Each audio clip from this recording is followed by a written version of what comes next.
Sveiki visi, su jumis aš Ingrid, ketvirtadienis yra pas mus bent jau lietus, nežinau kaip pas jūs, kur jūs gyvenat, bet nuo ryto jau barbena pas mus. Ir iš tikrųjų, tie, kas nežino, aš esu finansinių konsteliacijų arba vidinių dalių sustatymo specialistė.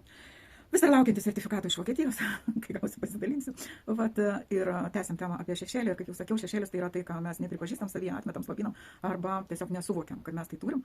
Ir iš savo praktikos galiu pasakyti, kai vat, tą produktą testavau ir testuoju dar iki šiol, iš tikrųjų kai kurias temas pratestuoju, tai labai įdomus blokas dirbant su šešėliu. Ten tiek visokių atradimų, žinokit, ir pasirodo tiek daug energijos nuveina tam, kad tai nepasireikštų.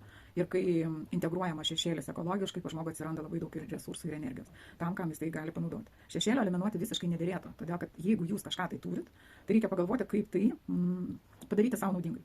Labai taip esmę pasakysiu tiesiai šviesiai. Ir atsiminti reikia tokį momentą, kad tai formuojasi nuo vaikystės. Tam, kad mus mylėtų, pripažintų ir skaitytų gerais. Ir kai kurios dalykus mes ir išstumėm į šešėlį, tarsi būtume geri patogus tėvams, vadinkim taip. Ir kartais einam prieš save. Ir ten ir tada buvo vaikiškas protas. O čia ir dabar yra suaugusio protas. Jūs kažkokiu magišku būdu iki to atėjo. Vadinasi, šešėlis jums, aišku, jisai galbūt kai kuriuose vietose pagaitino gyvenimą, bet jeigu su juo padirbėjus ir ekologiškai jum integravus ir peržiūrėjus jo tam tikras funkcijas, tam tikras naudas, iš tikrųjų galim gauti labai didelį rezultatą, labai gerą rezultatą, vadinkim tai. Ir man kartais atrodo, kad psichologijai ir psichoterapijai visas didelis dėmesys yra skiriamas tai šešėliniai pusiai.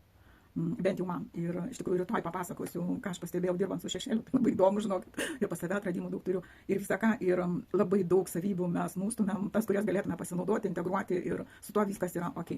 Tai va, šiandien yra trumpai tiek, su jumis buvau aš Ingrid, dedate laiką ir iki rytojaus. Ate.